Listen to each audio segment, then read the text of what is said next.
அன்புக்குரிய சகோதர சகோதரிகளே, நம் ஆண்டவர் இயேசு கிறிஸ்துவின் நாமத்தில் உங்களை வாழ்த்துகிறோம். உங்களுக்காக நாங்கள் ஜெபிக்கிறோம். கடவுள் உங்களோடு இருந்து அனைத்திலும் உங்களுக்கு வெற்றி தருவாராக. அன்பான சகோதர சகோதரிகளே, கடந்த சில வாரங்களாய் வாழ்க்கையில் வெற்றி கொள்வது எப்படி, அந்த வெற்றிக்கு எதிராக வரக்கூடிய தடைகள் என்ன, பழைய காலத்துல நடந்த நிகழ்ச்சிகளில் வாழ்வது மிகப்பெரிய தடையா இருக்கிறது என்று தியானித்தோம். அதற்கு பின்பு நமக்குள் தூங்கி கொண்டிருக்கிற அந்த மாபெரும் அரசனை, மாபெரும் விஞ்ஞானிய, மாபெரும் ஞானிய தட்டி எழுப்ப வேண்டும். அவனை ரெனியூ பண்ணணும், ரீபர்த் கொடுக்கணும். கடவுள் நமக்கு எல்லா அதிகாரங்களை, கொடைகளை, ஆற்றல்களை வைத்துதான் படைத்தார். ஆனால் அவர் சாயலை இழக்கிறதுனால அதெல்லாம் இழந்து போய் கிடக்கு, உள்ள தூங்கிட்டு இருக்கிறான். வேற எங்கேயுமே தேட தேவையில்லை. அவனுக்குள் இருக்கிற அந்த மனுஷனை தட்டி எழுப்பணும் என்று நான் சொன்னேன். தாவீது ஆடு மேய்க்கிறவனுக்குள்ள ஒரு அரசன் இருந்தார். புதுசா உண்டாக்கி வைக்கல, ஏற்கனவே கடவுள் படைத்து வைத்திருந்தார். அப்போ ஒரு பயந்தாங்குழி, ஒரு கொலைகாரர் மோசேகிட்ட ஒரு டெலிவரர், விடுவிக்கக்கூடிய ஒரு ஆற்றல் உள்ளவர், செங்கடலை 2ஆக பழக்கக்கூடிய வல்லமை உள்ள ஒரு மனுஷன் மோசேக்குள்ள, கொலைகாரனுக்குள்ள, பயந்தாங்குழிக்குள்ள அல்லது கோபக்காரனுக்குள்ள வாழ்ந்தார் என்று பார்த்தோம். கோழையாகிய சைமன் பீட்டர் என்கிற பாறை இருந்ததை பார்த்தோம். இப்படி பல விவிலியத்தில் பல உண்மைகளை பார்த்தோம். அன்பான சகோதர சகோதரிகளே, அப்போ எப்படி கண்டுபிடிப்பது, எனக்குள் இருக்கிற அந்த மனுஷனை எப்படி தட்டி எழுப்புவது, எப்படி அவனை வெளியில கொண்டுட்டு வருவது, how to bring the gift out, அது எப்படி எனக்குள்ள இருக்கிற கொடைகள், தாளந்துகளை, அறிவை, ஞானத்தை, கடவுள் வைத்திருக்கிற புதையல்களை கண்டுபிடிச்சு வெளியில கொண்டு வந்து இந்த உலகத்துக்கு நன்மை செய்வது. இன்றைக்கு உலகத்துல எப்பேற்பட்ட சொசைட்டில அந்தஸ்துல நீங்க வாழ்ந்துட்டு இருக்கீங்க? உங்களை மக்கள் ரெக்கக்னைஸ் பண்றாங்களா, அங்கீகரிக்கிறாங்களா? உங்கள்கிட்ட மக்கள் வராங்களா? இவர் ஒரு நல்ல ஒரு இசைஞானி, இவர்கிட்ட போய் இசை கத்துக்கலான்னு சொல்லி வராங்களா? அல்லது ஒரு நல்ல மனுஷன், இவர்கிட்ட ஒரு நல்ல ஆலோசனை பெற்றுக்கலான்னு வராங்களா? உங்கள்கிட்ட எந்த மனுஷனும் தேடி யாரும் வரமாட்டாங்க. People are not searching you. People are not looking at you. நீங்க உங்க உடம்பு, உங்க சட்டை என்ன போட்டிருக்கீங்க, உங்க தலை எப்படி இருக்கு, அதுக்காக வரமாட்டாங்க. People are looking for what you are carrying. நீங்க எதை கொண்டுட்டு போறீங்க, எதை வாழ்க்கையில பிரின்சிபிள்ஸா வச்சிருக்கீங்க, நீ எதை சொல்ல வரீங்க, எதை நேர்மையா கடைபிடிக்கிறீங்க, எந்த கடவுளை வழிபடுறீங்க, எந்த நன்மைகளை செய்றீங்க, அதுக்காக தான் உங்கள்கிட்ட வராங்களே தவிர உங்கள்கிட்ட 2 கால் இருக்கு, 2 கை இருக்குங்கிறதுக்காக யாரும் உங்களை தேடி வருவது இல்லை. நீங்க இந்த உலகத்துல இருக்கிறீங்க, உயிரோட இருக்கிறீங்க. since you are existing in this world, it doesn't mean that you are having a successful life. இந்த உலகத்துல உயிரோட இருக்கீங்கிறதுனால நீங்க ஒரு வெற்றி வாழ்க்கை வாழ்றீங்கன்னு யாரும் சொல்ல முடியாது. 90 வருஷம் 100 வருஷம் வாழ்ந்தும் கூட நான் எனக்குள்ள இருக்கிற கொடைகளை கண்டுபிடிச்சு நான் யாருன்னு வெளியில கொண்டுட்டு வராம, இந்த உலகத்துக்கு நன்மை செய்யாம, நான் நன்மை செய்யறத பார்த்து என்னை நோக்கி 1000 லட்சக்கணக்கான மக்கள் என்னை ஓடி வராம நான் வாழ்ந்து மறிச்சேன்னா அந்த வாழ்க்கைக்கு எந்த பிரயோஜனம் இல்லை. அது ஒரு அப்பிரயோஜனம் அற்ற வாழ்க்கை. அது 100 வருஷம் வாழ்ந்திருந்தாலும் யாருமே என்னை ரெக்கக்னைஸ் பண்ணல, யாரும் எனக்கு முக்கியத்துவம் கொடுக்கல, யாரும் என்னை தேடி வரல, என்னிடமிருந்து ப்ராப்ளத்தை செட்டில் பண்ணிக்கல என்று சொன்னால், நான் 110 வருஷம் ஜெபம் செஞ்சுக்கிட்டே அப்படியே வாழ்ந்தா கூட எந்த பிரயோஜனம் இல்லை. கடவுளை நான் வெளியில கொண்டுட்டு வரல. நான் கடவுளை வெளியில, நான் என்ன கொண்டுட்டு வரேன்னா என்ன சொல்றேன்னா, கடவுளுடைய சாயலை கொண்டு வருகிறேன். கடவுளை இந்த உலகத்துல நான் விதைக்கலன்னா, I could not bring out the Jesus out of me என்று சொன்னால், நான் இத்தனை வருஷம் 100 வருஷம் வாழ்ந்தாலும் அதனால் ஒரு பிரயோஜனம் இல்லை. நான் ஒரு குப்பையா தான் வாழ்ந்து மடிவேன்.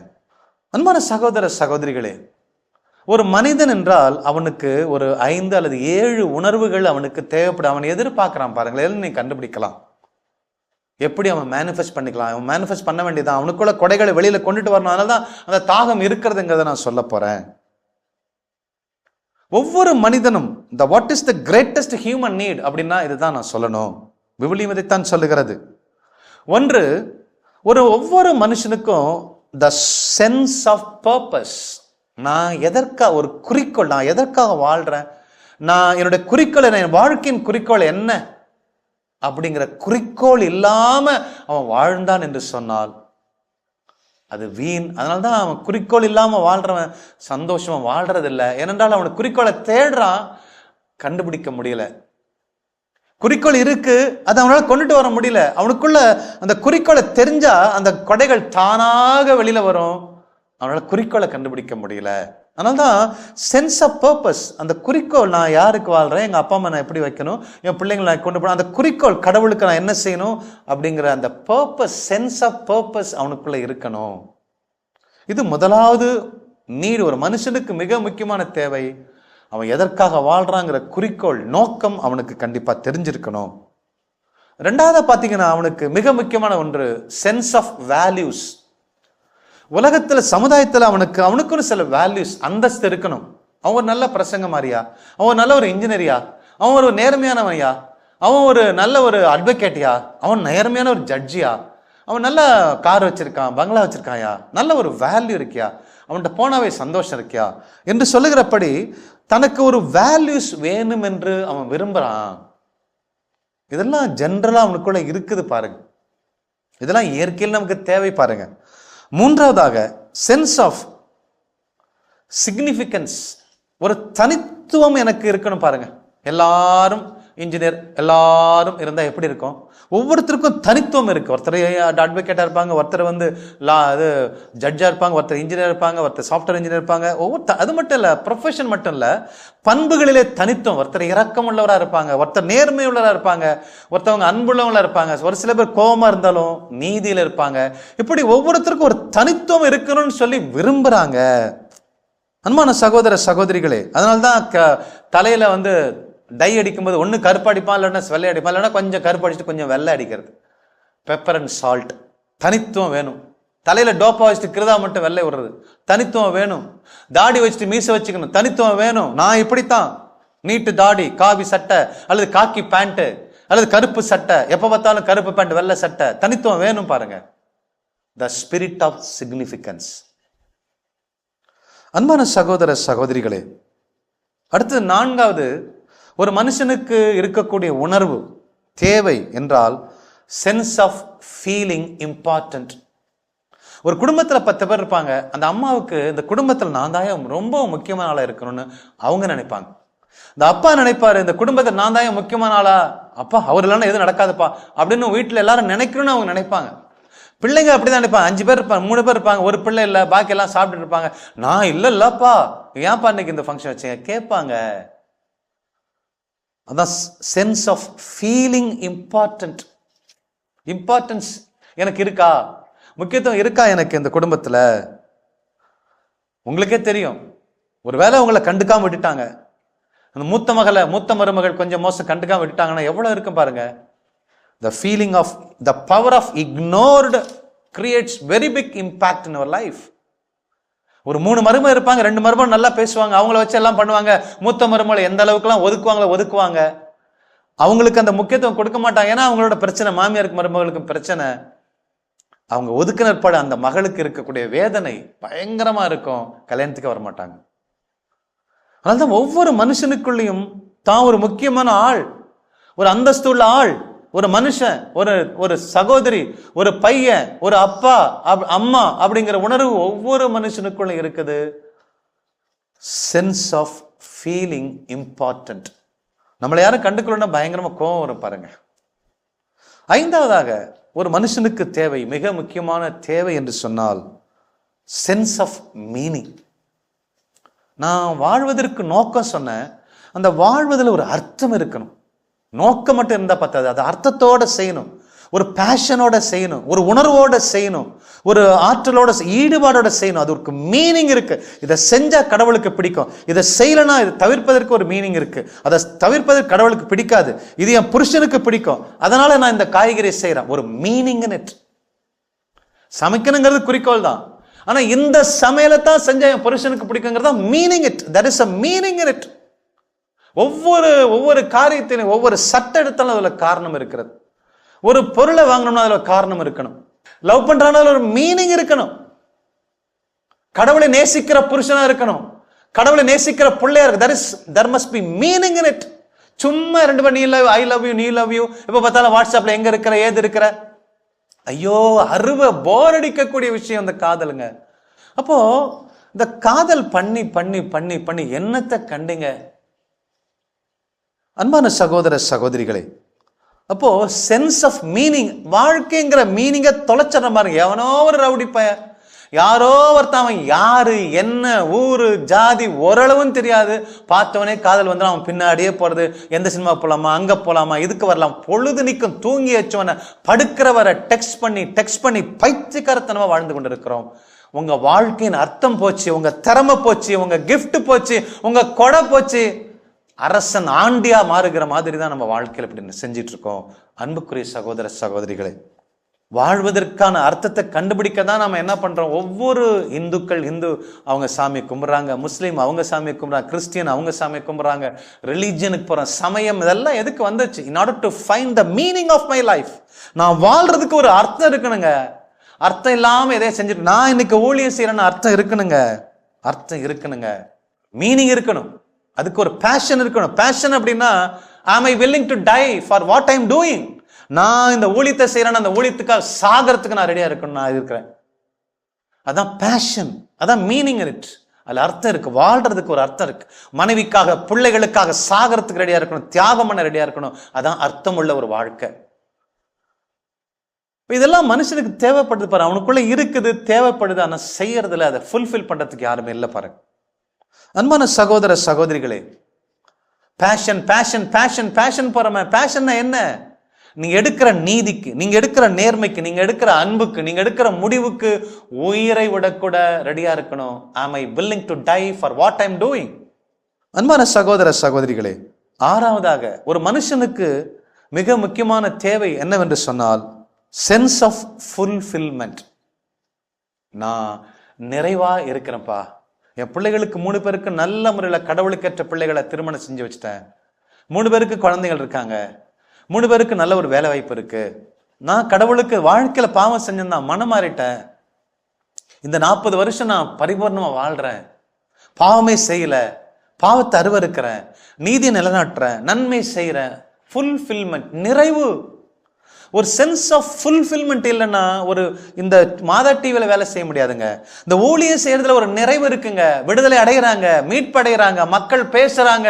பிரதர் சிஸ்டர்ஸ் குடும்பமா செய்யற இந்த ஊழியம் எங்களுக்கு அற்புதமா இருக்கு. நாங்க பத்திரிகை வைக்க போற இடத்துல அத்தனை ஊர், அத்தனை மறை மாவட்டம் செல்கிறோம், அத்தனை மக்களும் பாராட்டுறாங்க. ஒவ்வொரு நாளும் வியாழக்கிழமை நான் பார்க்கிறோம், நீனமினால பார்க்கிறோம், எங்களுக்கு அவ்வளவு அபிஷேகமா இருக்கிறது என்று சொல்றாங்க. ஃபுல்ஃபில்மெண்ட், நிறைவு. மக்கள் விடுதலை அடையணும், சந்தோஷமா இருக்கணும். ஏன் நாங்க இதை சொல்லணும்? நான் ஒரு இன்ஜினியர் காசு சம்பாதிச்சுட்டு போயிடலாமே. ஊழியத்தை எதுக்கு செய்யணும்? கஷ்டப்படணும், ஜெபிக்கணும், தயார் செய்யணும், வாழணும், ஒப்பு கொடுக்கணும். எதற்கு செய்யணும்? திருப்தி இருக்கிறது, மீனிங் இருக்கிறது, அர்த்தம் இருக்கிறது, கடவுளுக்கா வாழ்றாங்கிற அர்த்தம் இருக்கிறது, ஃபுல்ஃபில்மெண்ட் இருக்கிறது, நிறைவு இருக்கிறது. மக்கள் விடுதலை அடைகிறாங்க, சாட்சி சொல்றாங்க. பிரதர் உங்க வீட்டுல படுத்தம் பிரதர், நோய் தீர்ந்து போச்சு பிரதர், பைல்ஸ் பயங்கர ப்ராப்ளமா இருந்துச்சு, இந்த வீட்டில் இந்த ஆண்டவருக்கு முன்னாடி படுத்து தூங்கணும்னு நினைச்சேன், ஒரு நாள் தூங்கினேன், என்னோட பைல்ஸ் அன்னைக்கே கரைஞ்சிருச்சு, ராத்திரே கரைஞ்சிருச்சு அப்படின்னு சொல்றாங்க. ஃபுல்ஃபில்மெண்ட். அன்புக்குரிய சகோதர சகோதரி, எங்க வீடுங்கிறதுனால ஆண்டவருடைய பிரசனம் இருக்கு, அத்தனை வீட்டிலும் அது நடக்கும். ஒரு சகோதரி சொன்ன சாட்சி, பல ஆண்டுகளாய் துடித்துக் கொண்டிருந்தால் பைல்ஸ் ப்ராப்ளத்தினால. அப்போ ரத்தப்போக்கு பயங்கர கஷ்டப்பட்டு கொண்டிருந்தாள். அவளுக்கு என்னன்னு தெரியல, ஒரு நாள் இந்த வீட்டில் படுக்கணும், ஆண்டவருக்கு முன்னாடி படுத்து தூங்குனாங்க, அடுத்த நாள் சரியா போச்சு. அன்புக்குரிய சகோதர சகோதரி, இப்படி ஒவ்வொருத்தரும் சாட்சி சொல்ல எங்களுக்கு ஒரு நிறைவு. அதனால்தான் எவ்வளோ தொழிலா இருந்தாலும், கன்ஸ்ட்ரக்ஷன்ல ப்ராப்ளம் இருந்தாலும், பினான்சியல் ப்ராப்ளம் இருந்தாலும், குடும்பத்துல வேலைகள் இருந்தாலும், நாங்கள் திருமணத்தை செய்ய போற திருமண காரியங்கள் இருந்தாலும் எல்லாவற்றையும் ஒதுக்கி வைத்து விட்டு ஆண்டோட ஊழியத்துக்கு நாங்க தயார் செய்யறோம்னு சொன்னா சும்மா வேடிக்கை பார்த்துட்டு இருக்கலங்க. நிறைவு இருக்கிறது, கடவுள் எங்களோடு கூட இருக்கிறார். பெருமைக்காக அல்ல, எதுக்காக அல்ல, மக்கள் நான் பெற்ற விடுதலையை, கடவுள் எனக்கு கொடுத்த ஆசீர்வாதங்களை, எனக்கு கொடுத்திருக்கிற அந்த கிஃப்டை நான் வெளியில கொண்டு வரேன், நீங்களும் வெளில கொண்டு வரணும். கழுகுகளைப் போல, சிங்கங்களைப் போல நீங்கள் சிறந்து வாழ வேண்டும் என்பதற்காக தான் நாங்கள் இந்த ஊழியத்தை செய்து கொண்டிருக்கிறோம், கணவன் மனைவியாய். அன்புக்குரிய சகோதர சகோதரிகளே, அப்போ 6வது சொன்ன சென்ஸ் ஆஃப் ஃபுல்ஃபில்மெண்ட், நிறைவு வேண்டும் எதுலையும். அப்பதான் நாம எல்லாத்தையும் நம்முடைய கொடைகளை எப்படி கொண்டுட்டு வர்றது, நம்மளுக்குள்ள இருக்கிற ஆற்றலை எப்படி கொண்டுட்டு வர வேண்டும் என்பதற்காக நான் பேசிக்கொண்டிருக்கிறேன். அன்பான சகோதர சகோதரிகளே, இறுதியாக ஒவ்வொரு மனுஷனுக்கும் தேவை சென்ஸ் ஆஃப் பவர், ஒரு ஆற்றல், ஒரு வல்லமை, ஒரு பவர்ஃபுல்லா இருக்குன்னு. ஒரு மனுஷன் வாழ்ந்தா ஏதோ எல்லாரும் போட்டு தூக்கி போட்டு அடிக்கிறான், அவங்க ஒரு ஏழை ஓரமா இருக்கிறான் அப்படிங்கிறதுல ஒவ்வொரு மனுஷனுக்கும் தான் ஒரு வல்லமை உள்ள பவர் உள்ள ஒரு மனுஷனா, ஆற்றல் உள்ள மனுஷனா வாழதான் விரும்புறாங்க. இதுல யாரையும் விளக்கல, இன்க்ளூடிங் எனக்கு, என்ன சேர்த்து தான் சொல்றேன். எனக்கும் சில பவர் இல்லைன்னா போச்சு. ஆற்றல் வேணும், அதிகாரம் வேண்டும், அத்தாரிட்டி வேணும், பவர் வேண்டும். அது கடவுள் கொடுக்கிற வல்லமை. அந்த வல்லமை இல்லைன்னு சொன்னா வாழ முடியாது. பாருங்க, power is the ability to control any circumstances. எந்த மோசமான சூழல்லையும் ஒரு கட்டுப்பாட்டு கொண்டு வரக்கூடிய அந்த வல்லமை எனக்கு வேணும். இப்ப திடீர்னு வீட்டில் ஒருத்தர் உடம்பு சரியில்லாம போனா ஆற்றல் பவர்லெஸ்ஸா மாறிடும் இல்லைங்களா? திடீர்னு பிசினஸ்ல வர வேண்டிய பேமெண்ட் 2 கோடி வர வேண்டியது வரல அப்படின்னா பவர்லெஸ்ஸா போயிடும். கடங்காரம் துரத்துனா பவர்லெஸ்ஸா போயிடும். அப்போ இது எல்லாம் சூழ்நிலையிலும், மழையோ வெள்ளமோ புயலோ குடும்பத்துல பிரச்சனையோ டைவர்ஸோ எந்த பிரச்சனை வந்தாலும் அதை எதிர்கொள்வதற்கு நமக்கு ஒரு பவர் வேணும். அப்பா எனக்கு ஒரு ஆற்றல் வேணும், பவரோட வாழணும் அப்படிங்கிற எண்ணம் ஒவ்வொருத்தருக்குள்ளேயும் இருக்கிறது. இது எல்லாம் எதனுடைய கான்சிக்வன்ஸ் என்று சொன்னால், உங்களுக்குள் இருக்கிற கிஃப்ட், உங்களுக்குள் இருக்கிற தாளந்துகள், அதனுடைய வெளிப்பாடாகத்தான் இந்த வல்லமை இருக்கிறது. இறுதியாக சக்சஸ் ஒவ்வொருத்தரும் வேண்டுவது என்னவென்று சொன்னா, ஒவ்வொரு மனுஷனும் நான் வெற்றி அடைய வேண்டும், நான் ஜெயிக்கணும், நான் தோல்வி அடையக்கூடாது, என் குடும்பம் வெற்றியோட வாழணும் அப்படிங்கிறதான் ஒவ்வொரு கணவன் மனைவியுடைய ஆசையாக இருக்கிறது. அன்புக்குரிய சகோதர சகோதரிகளே, நாம ஃபியூச்சரை டிசைட் பண்றதில்லை. men do not decide the future. நாம எந்த எதிர்காலத்தையும் முடிவு பண்றதில்லை. we decide our habits. நான் எதை முடிவு பண்றேன்னா, நான் குடிகாரனா இருக்கணும் முடிவு பண்றேன்னா, அல்லது மொல்ல மாதிரியா முடிச்சவிக்கா இருக்கணும் நான் முடிவு பண்ணுமா, அல்லது போதைப் பொருளுக்கு அடிமையா இருக்கிறதுக்கு முடிவு பண்ணுமா, அல்லது நேர்மையா வாழணுங்கிறதுக்காக முடிவு பண்ணுமா? So I decide about my attitude. I decide about my habits. என்னுடைய பண்புகள் எப்படி இருக்கணுங்கிறத நான் முடிவு பண்ண முடியும். என் பண்புகள் எதிர்காலத்தை முடிவு பண்ணும். நான் ஒரு குடிகாரனா இருக்கணும் முடிவு பண்ணிட்டேன்னா நான் அப்படிதான் குடல் வெந்து செத்து போவேன். நான் ஒரு சிகரெட் ஸ்மோக்கரா இருக்கணும் முடிவு பண்ணிட்டேன்னா நான் என் லங்ஸ் லிவர்லாம் ஓட்ட விழுந்து செத்து போயிடுவேன். ஆனால் நான் ஒரு நேர்மையா உண்மையா பாவம் செய்யாம வாழணும் நான் முடிவு பண்ணிட்டேன்னா, என்னுடைய ஆட்டிடியூட், என்னுடைய பண்புகள், என்னுடைய கேரக்டரிஸ்டிக்ஸ் அப்படி நான் மாத்திட்டேன்னு சொன்னா, என்னுடைய பண்புகள் என்னுடைய எதிர்காலத்தை முடிவு பண்ணும், அற்புதமா முடிவு பண்ணும். இந்த ரகசியத்தை மனசுக்குள் வைத்துக் கொள்ளுங்கள். men do not decide the future, but men decides the habits. that habit decides your future. இந்த கருத்துக்களை மனதில் வைத்துக் கொள்ளுங்கள். அடுத்த வாரம் உங்களை சந்திக்கிறோம். எப்படி how to tap your energy, how to tap your talents. உங்க உடல்ல, உங்க உள்ளத்துல, உங்க வாழ்க்கையில் இருக்கக்கூடிய கடவுள் வைத்திருக்கிற அனைத்து ஆசீர்வாதங்களை எப்படி வெளியில கொண்டு வந்து இந்த உலகத்துக்கு கொடுக்க வேண்டும் என்பதை நாம் பார்ப்போம். God bless. கிறிஸ்து இயேசுவில் அன்புக்குரியவர்களே, இந்த நாளிலே நாம் கேட்டோம், யாரும் என்னிடத்தில் எதையும் பெற்றுக்கொள்ளவில்லை என்று சொன்னால் நான் 100 வருஷம் வாழ்ந்தாலும் வீண் என்று சொல்லி. So we are here to bear fruits. ஒரு விதை இருக்கிறது, அந்த விதையில் அதை முளைக்கு போட்டோம்னா அதிலிருந்து ஒரு மரம் வருகின்றது. So the tree is a fruit of the seed. ஒரு மரம் இருக்கு, இந்த மரத்தை நாம் எதற்காக தேடிக்கொண்டு போகின்றோம்? அதில் இருக்கிற கனிகளுக்காக, அதிலிருந்து நாம் பெற்றுக்கொள்கிற பயன்களுக்காக. So கனி தர வேண்டும். அப்ப என்னுடைய வாழ்க்கையிலும் பிறருக்கு கனி கொடுக்கிற ஒரு மரமா நான் இருக்கணும். People should seek me for the fruits which I bear. So அப்படியாக இந்த உலகத்தில் நான் ஒரு இம்பாக்ட் கொடுக்கணும். என்னுடைய வாழ்க்கையின் மூலமாக நான் ஒரு இம்பாக்டை ஏற்படுத்தணும். இந்த உலகத்துல நான் கொடுக்கிற கனிகளின் விதமாக இந்த உலகத்துல நான் ஒரு இம்பாக்ட் ஏற்படுத்தணும், ஒரு மாற்றத்தை கொண்டு வரணும். அது ஒரு நல்ல மாற்றமாய், பிறருடைய வாழ்க்கையை மேம்படுத்தக்கூடிய ஒரு மாற்றமாய் இருக்க வேண்டும். அதனாலதான் இன்னைக்கு நாள்ல ஒரு மனுஷனுடைய வாழ்க்கையில என்னெல்லாம் தேவைகள் இருக்கு என்று சொல்லி பார்த்தோம். இல்ல நம்ம அதிலேயே மூழ்கி விடாமல் என்னுடைய வாழ்க்கை ஒரு கனி தருகிற ஒரு வாழ்க்கையை மாற வேண்டும் என்று சொல்லி இந்த நாள்ல ஒரு தீர்மானம் எடுப்போம். ஏதோ அர்த்தமற்ற ஒரு வாழ்க்கை, ஏதோ உண்டோம் குடித்தோம், விதி வந்தால் செத்து போயிடுவோம், அவ்வளவுதான், என்ன இருந்தா என்ன, எப்படியோ வாழ்ந்துட்டு போன, அவங்க இல்லையா இவங்க இல்லையா என்று சொல்லி தவறான ஒரு சில மனிதர்களை, தவறான ஒரு சில வாழ்க்கை முறைகளையே கோடிட்டு காட்டி நம்முடைய வாழ்க்கையை இழக்க வேண்டாம். கடவுள் நம் இந்த உலகத்துல எவ்வளவு அற்புதமான விஷயங்களை வைத்திருக்கின்றார். அவற்றை கொண்டு நாம் ஞானத்தை பெற்று கனி தருகிற பிள்ளைகளாக நாம் வாழ வேண்டும். அப்படி வாழணும்னா கடவுளோடு ஒரு ஒட்டிய ஒரு வாழ்க்கையாக நம்முடைய வாழ்க்கை இருக்க வேண்டுங்க. என்னை விட்டு பிரிந்து உங்களால எதுவுமே செய்ய முடியாது என்று சொல்லி ஆண்டவர் அறுதியிட்டு கூறுகின்றார். யோவான் நற்செய்தி 15வது அதிகாரத்தில், நீங்கள் மிகுந்த கனி தந்து என்னுடைய சீடராய் இருப்பதுதான் என் கடவுளுக்கு மாட்சி அளிக்கிறது அப்படிங்கிறார். நம்ம சும்மா ஏதோ மூலையில முடங்கி போய் ஐயோ என்னால யாருக்கும் எந்த தொந்தரவும் இல்லைங்க, நான் யாரும் எந்த பிரச்சனைக்கு உள்ளாக்குறது இல்லை அப்படின்னு மூலையில முடங்கி போவதற்காக கடவுள் உங்களை படைக்கவில்லை. மாறாக நீங்கள் கனி தர வேண்டும். உங்களை பார்த்து அநேகர் கடவுளிடத்துல ஓடி வரணும், கடவுள் மாட்சி பெற வேண்டும். அப்படித்தான் ஒவ்வொருவருக்குள்ளும் அந்த ஒரு வைட்டல் பவரை வச்சுதான் கடவுள் இந்த உலகத்திலே வாழ வைக்கின்றார். நம்ம தான் அதெல்லாத்தையும் அமுக்கி போட்டு வீணெடுத்துக் கொண்டு இருக்கின்றோம். பாருங்கள், எழுந்து நாம் ஜொலிக்க வேண்டிய நேரம் இது. நீங்க எந்த வயசா இருந்தாலும் சரி, சமுதாயத்தில் உங்கள் அந்தஸ்து எதுவாக இருந்தாலும் சரி, நீங்கள் எந்த சூழ்நிலை இருக்கிறவர்களாக இருந்தாலும் சரி, உங்கள் உடலுடைய கண்டிஷன் எவ்வளவு மோசமானதா இருந்தாலும் சரி, டோன்ட் வரி. இந்த நாளிலே ஆண்டவரிடத்துல அர்ப்பணிப்போம். இருக்கிறத 5 அப்பம் 2 மீனை ஆண்டவரிடத்துல கொடுப்போம். ஆண்டவர் அத்தனை 5000 பேருக்கு அதை பலன் கொடுப்பதாக மாற்றி கொடுக்க வல்லவராயிருக்கிறார். பாருங்கள், கரங்களை தட்டி பாடுவோம். உடலை கொடு, உன்னை ஒப்பு கொடு, உனக்கு கடவுள் கொடுத்திருக்க தாழ்ந்துகளை அவரிடத்துல கொடு, இந்த உலகத்துல ஒரு மாற்றத்தை ஏற்படுத்து என்று சொல்லி உங்களுக்குள்ளாக சொல்லுங்கள். கரங்களை தட்டி பாடுவோம். நம்மை கொண்டு இந்த உலகம் பெரிய மாற்றத்துகள் நடத்தப்படும்.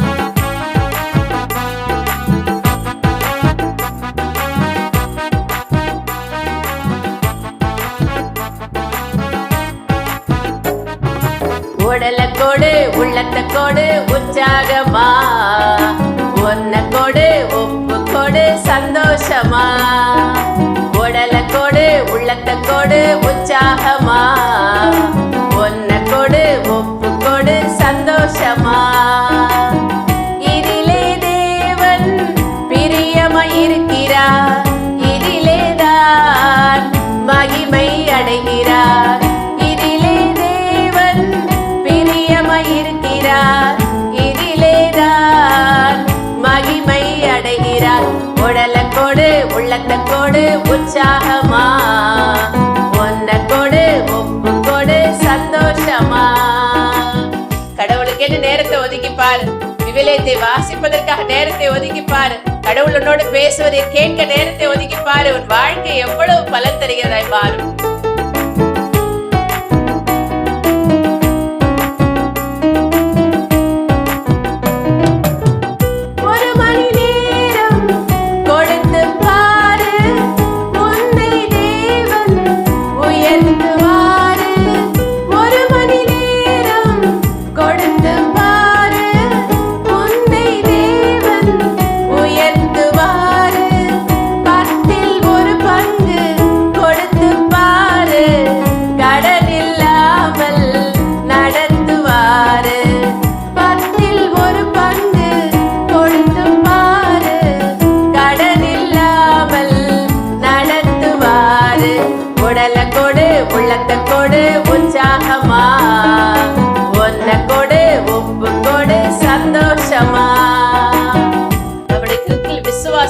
அது மிகப்பெரிய ஒரு வல்லமைங்க. அதை கொண்டு நாம் மிகப்பெரிய காரியங்களை செய்ய முடியும். ஆண்டவருடைய எல்லை தான் நமக்கு எல்லை. ஆண்டவருக்கு எல்லையே இல்லை, நமக்கும் எல்லை இல்லை. பாருங்கள், அப்படியாக வாழ்வோம்.